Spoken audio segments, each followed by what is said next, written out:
Bom, a professora Luana Rossato é farmacêutica pela Universidade Federal de Santa Maria, com mestrados em ciências farmacêuticas na mesma universidade. Possui doutorado sanduíche em ciências farmacêuticas e análises clínicas pela USP e pela Van der Stuyck Fungal Biodiversity Institute. Ela possui pós-doutorado também em infectologia pela Unifesp.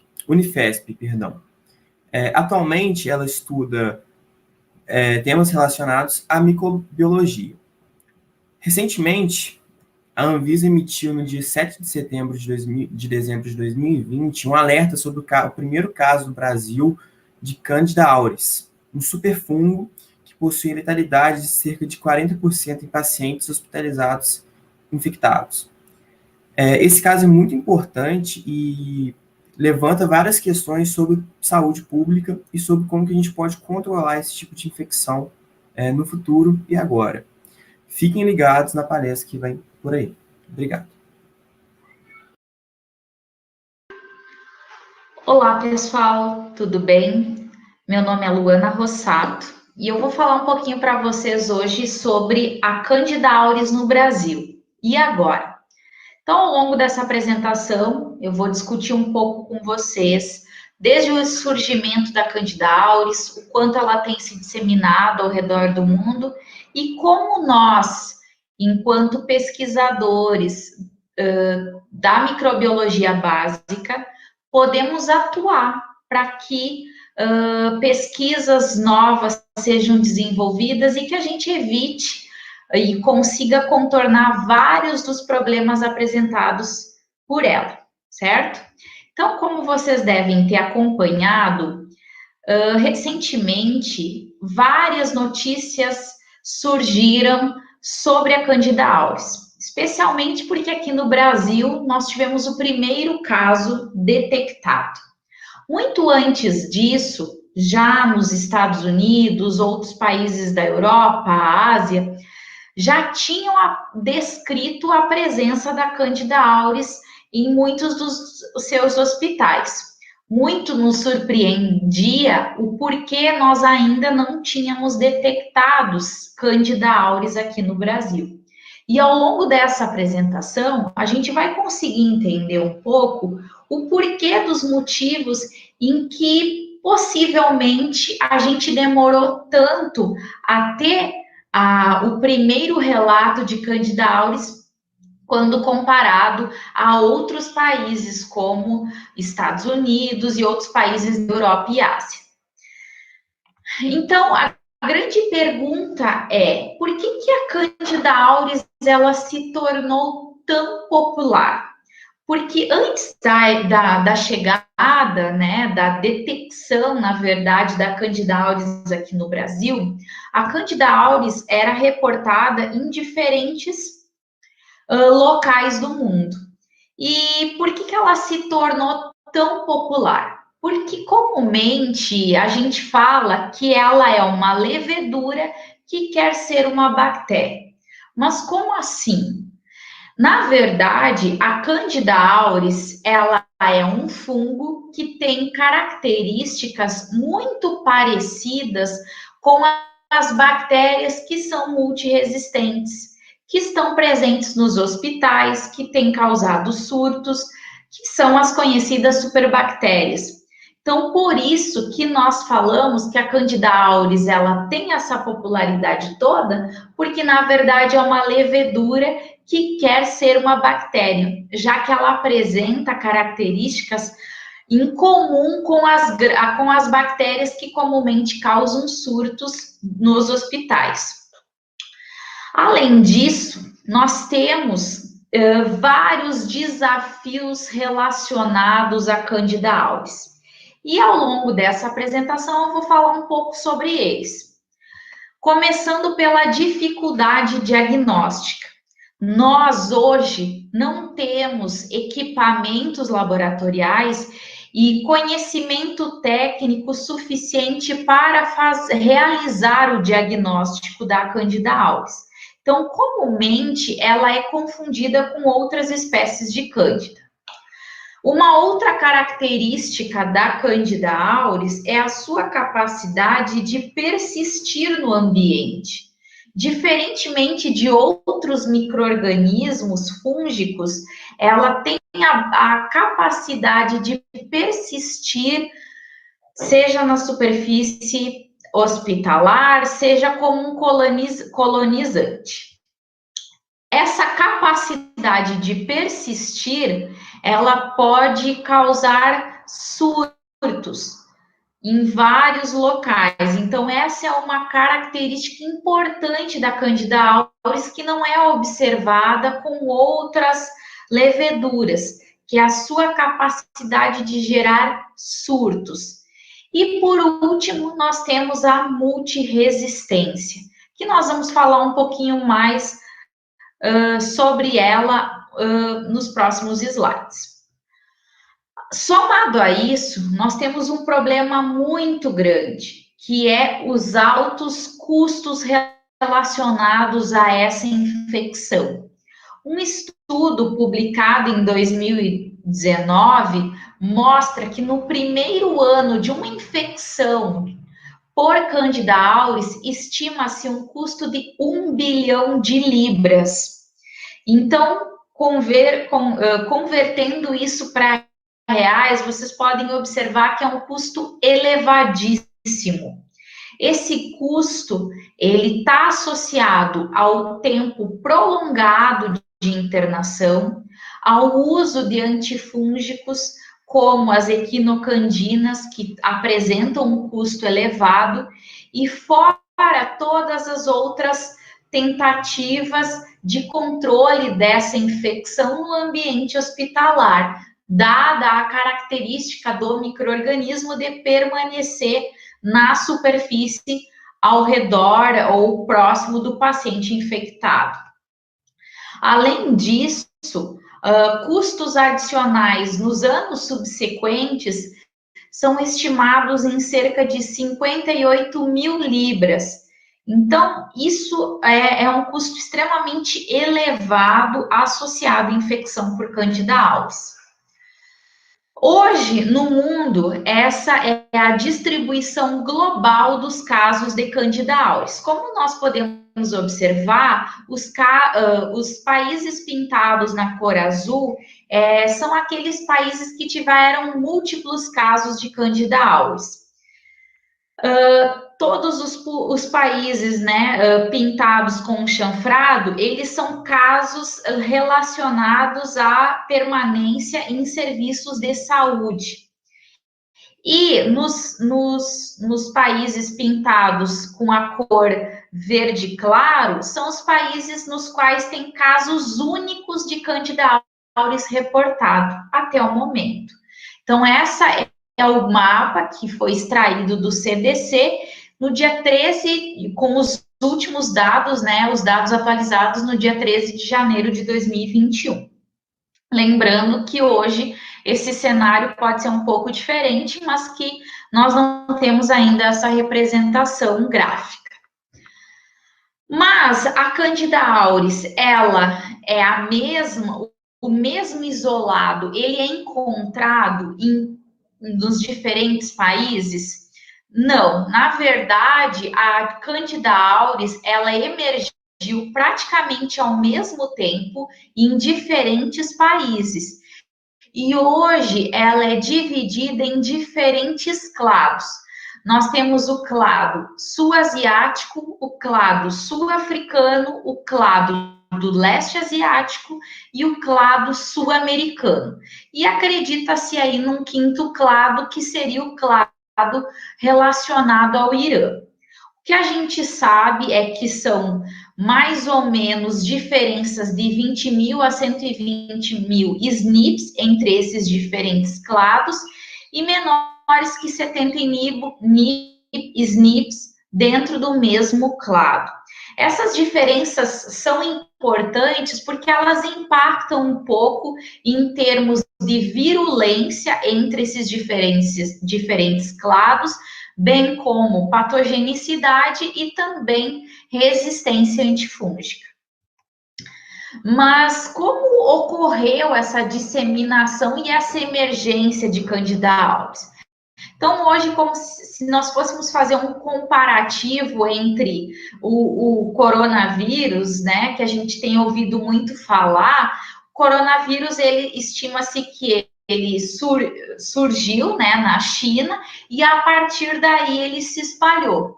No caso da Candida auris, esse surgimento foi praticamente ao mesmo tempo em diferentes locais. E os estudos mostraram que não foi uma cepa que surgiu lá no Japão que acabou se disseminando pelos vários locais. Então, o que se acredita é que a disseminação e emergência da Candida auris seja atribuída ao aquecimento global que gerou, né, que esse micro-organismo ele seja um saprófito de plantas que tenha ganhado termotolerância e também tolerância à salinidade, que com a ajuda, né, das aves migratórias e associado a práticas agrícolas com uso intensivo de azóis, tenha gerado uma pressão seletiva e, a partir daí, tenha se espalhado pelos diferentes locais do mundo. Essa é uma das hipóteses para o surgimento de Candida auris. Ela foi estabelecida pelo Casadeval em 2019, mas até agora nós não conseguimos provar essa hipótese. Então, não se tem informações acerca disso até o momento. Na América Latina, o primeiro isolamento de Candida auris ocorreu na Venezuela, em Maracaibo, entre março de 2012 e julho de 2013. Em Maracaibo, ela acometeu principalmente população pediátrica. Então, dos 18 casos relatados, 16 casos eram de população pediátrica. E, inicialmente, eles diagnosticaram como Candida emulone, que nós vamos ver depois, esse é um dos grandes problemas da Candida auris, porque ela é confundida com outras espécies de Cândida, entre elas a Candida emulone. O perfil de suscetibilidade dos isolados na Venezuela foram resistentes ao fluconazol e ao voriconazol, com uma suscetibilidade aí variável para anfotericina, sendo então também suscetíveis à anídula fungina. No caso da Venezuela, a mortalidade foi cerca de 28%. Também foi relatado a presença de Candida auris na Colômbia. Isso ocorreu uma primeira corte entre fevereiro e julho de 2016. Nesses locais foram relatados, então, 17 pacientes que foram hospitalizados em diferentes instituições na região norte da Colômbia, e todos eram pacientes que estavam internados por longos períodos. Então, a média entre a hospitalização e o primeiro isolamento foi cerca de 27,5 dias. E no caso da Colômbia, a mortalidade foi um pouco mais elevada, com cerca de 35%. No caso da Colômbia, é muito interessante a gente analisar que foi relatado uma característica importante, que é a persistência da Candida auris no ambiente. Então, após esses pacientes, eles darem alta, né, ou falecerem, todo o ambiente próximo do leito foi avaliado. Como vocês podem ver aqui, é uma representação, então, de um quarto hospitalar, onde nós temos o leito, né, todas as regiões próximas ao leito, então a zona 1, a zona 2, a zona 3 e a zona 4, com as suas diferentes características. Então, após esses pacientes darem alta, foi retornado a esse hospital e foram realizados vários swabs na superfície. E a zona de maior positividade para Candida auris foi principalmente a zona mais próxima do paciente, que teve contato com esse paciente. E embora tendo sido instauradas todas as medidas de controle e desinfecção, a Candida auris ela permaneceu naquele ambiente, evidenciando então uma característica importante dela, que é a sua habilidade de permanecer no ambiente.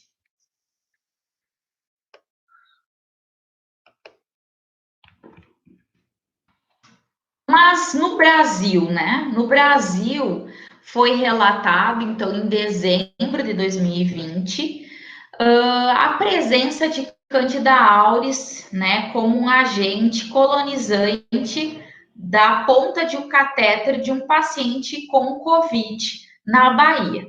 Então, a Anvisa, no dia 7 de dezembro de 2020, ela emitiu um alerta de risco para a identificação de um possível caso de Candida auris no Brasil. O que nós temos, o que nós sabemos até então, é que colegas nossos da Unifesp foram até a Bahia e realizaram várias coletas, inclusive de termômetros que eram compartilhados entre esses pacientes. E foi detectada a presença de Candida auris nesses diferentes materiais também. Então, pelo menos outros 10 pacientes estavam, né, foram reportados com Candida auris. Essa é uma publicação que já foi elaborada, ela foi submetida, mas ela ainda não foi publicada.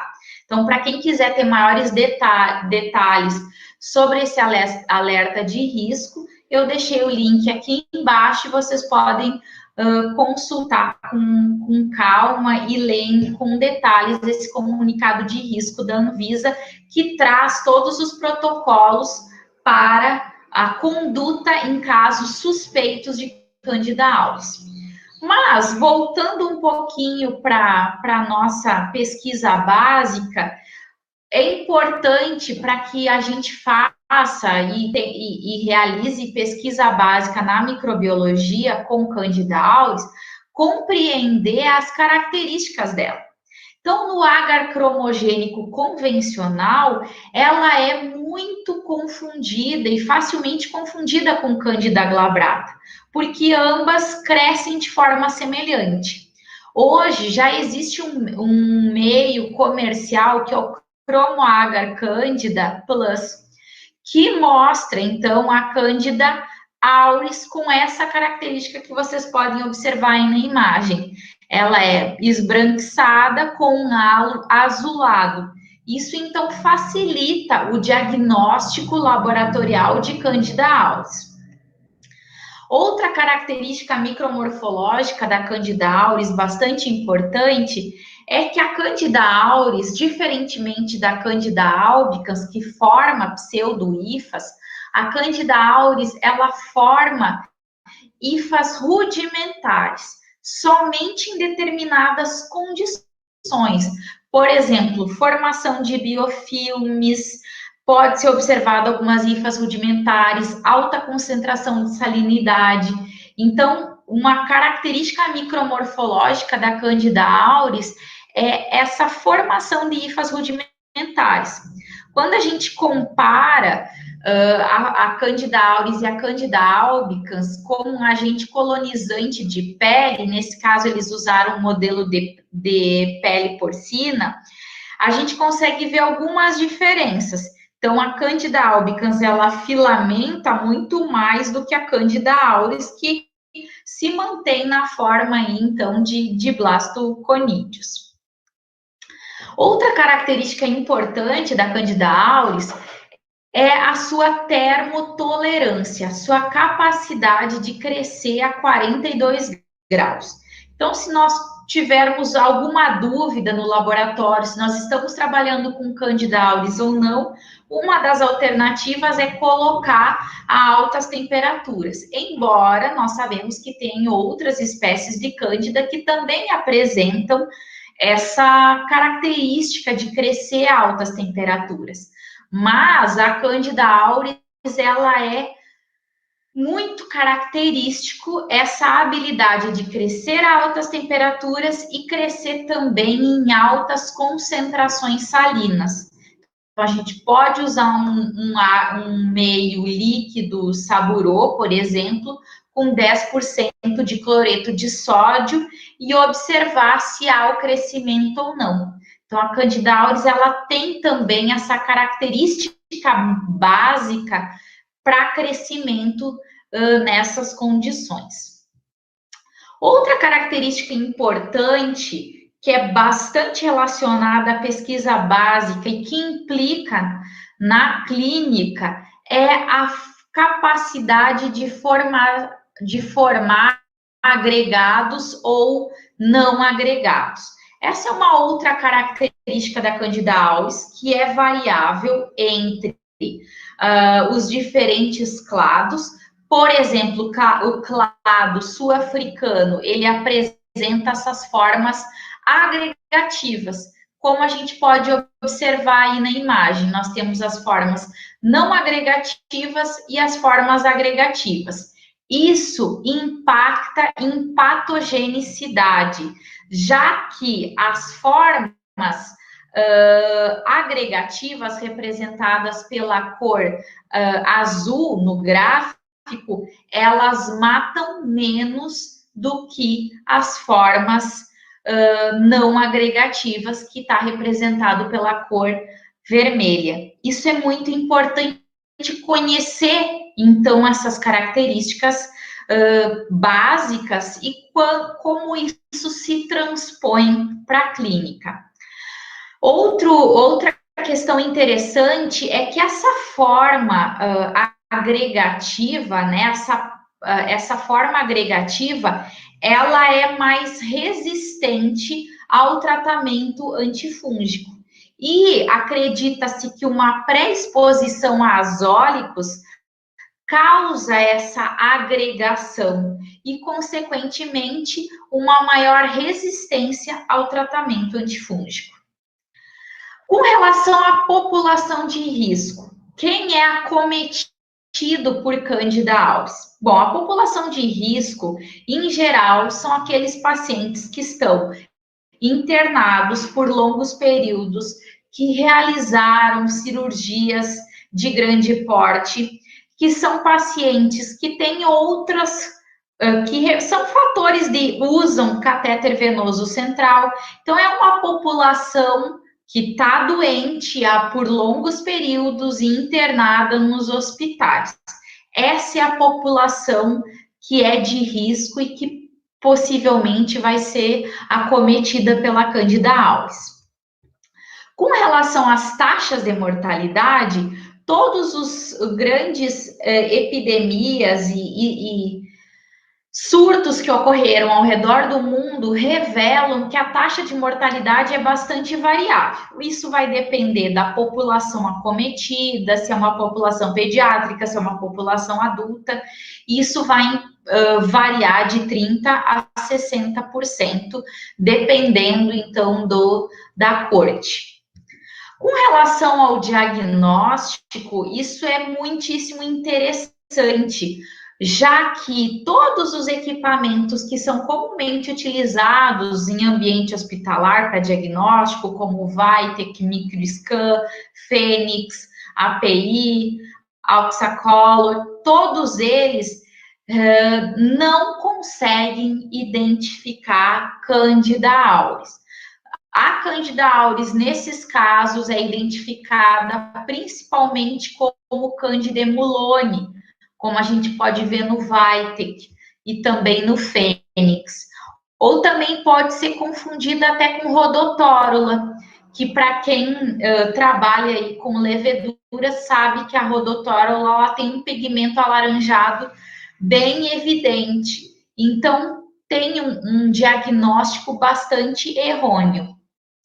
Para que o diagnóstico seja correto, é necessário fazer uma série de provas fenotípicas previamente, e para que o diagnóstico final seja concluído, é necessário uma auditof com um banco de dados apto ao diagnóstico de Candida auris. Então, tem que ter um banco de dados de espectros que identifique Candida auris, e também o sequenciamento, né, do DNA ribossomal. Essas são as únicas formas de nós confirmarmos o diagnóstico de Candida auris. Por isso, em casos suspeitos, todos os laboratórios, eles, em casos suspeitos, ou seja, leveduras que não são comumente relatadas, começarem a aparecer, essas leveduras apresentarem perfis de resistência antifúngica e os pacientes apresentarem quadros persistentes, essa situação deve ser reportada aos LACENs dos estados, e a partir daí serão encaminhados para diagnóstico final, né, nos LACENs do Distrito Federal, ou também do HC, da Faculdade de Medicina da USP, ou o Laboratório Especial de Micologia, o LEME, na Unifesp. O manejo clínico vai envolver como primeira escolha equinocandinas, já que, como nós podemos observar aqui, um grande percentual dos isolados de Candida auris é resistente a fluconazol, é também resistente à anfotericina B, sendo a primeira escolha nesses casos as equinocandinas. Como medidas de controle e infecção, nós temos um probleminha, já que um dos desinfetantes, né, que podem ser utilizados é a clorexidina, só que o uso clínico é limitado. Então, muitos pacientes ou contactantes desses pacientes que foram detectados com presença de Candida auris como um agente colonizante, foi preconizado banhos de clorexidina para esses pacientes. No entanto, alguns estudos mostram que depois de algum tempo esses pacientes voltam a repopular, tá? Então, assim, ainda nós temos um pouco de limitações com relação a álcool, né? As concentrações álcool 70, ele foi efetivo, mas há um baixo nível ainda de evidência e o uso clínico ainda é um pouco limitado. Com relação aos desinfetantes que são comumente utilizados em ambiente hospitalar, nós temos, por exemplo, as clorinas, né? Elas foram bem excelentes, né? Elas foram bem efetivas, mas elas têm um problema associado, que é a irritação ocular, né? Elas podem corroer o material hospitalar. O peróxido de hidrogênio, ele também apresentou uma atividade boa, né? Tem um nível de evidência moderado. No entanto, a amônia quaternária, que é bastante utilizada em ambiente hospitalar, ela não foi eficaz no controle da infecção por Candida auris. Então, nessa apresentação, nós conhecemos um pouco de características básicas da Candida auris. Muito ainda não se sabe, a gente ainda está engatinhando na descoberta da Candida auris. Todas as suas características fenotípicas, todas as suas características que possam impactar na clínica ainda estão sendo descobertos. O que determina que a Candida auris permaneça no ambiente mais do que Candida albicans.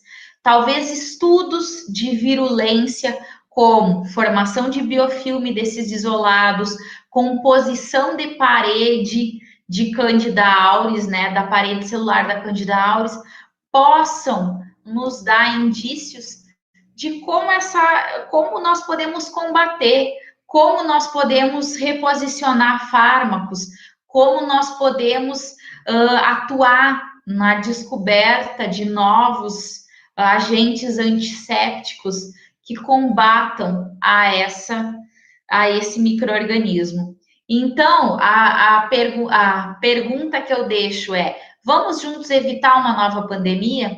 E para isso, nós precisamos cada vez mais compreender todos os aspectos clínicos desses pacientes associados a características básicas, porque isso nos vai dar indícios do comportamento desse micro-organismo. E assim a gente vai conseguir atuar de forma mais efetiva, de forma mais eficaz, evitando que novas pandemias possam surgir, certo? Então, eu deixo aqui meu contato. Se vocês tiverem dúvidas, podem me enviar um e-mail. E se vocês quiserem acompanhar um projeto desenvolvido por mim e pelos meus alunos, a gente tem um perfil no Instagram e também no Facebook, que é o Contagiando Saúde, no qual a gente divulga várias notícias relacionadas a doenças infecciosas. Então, muito obrigada mais uma vez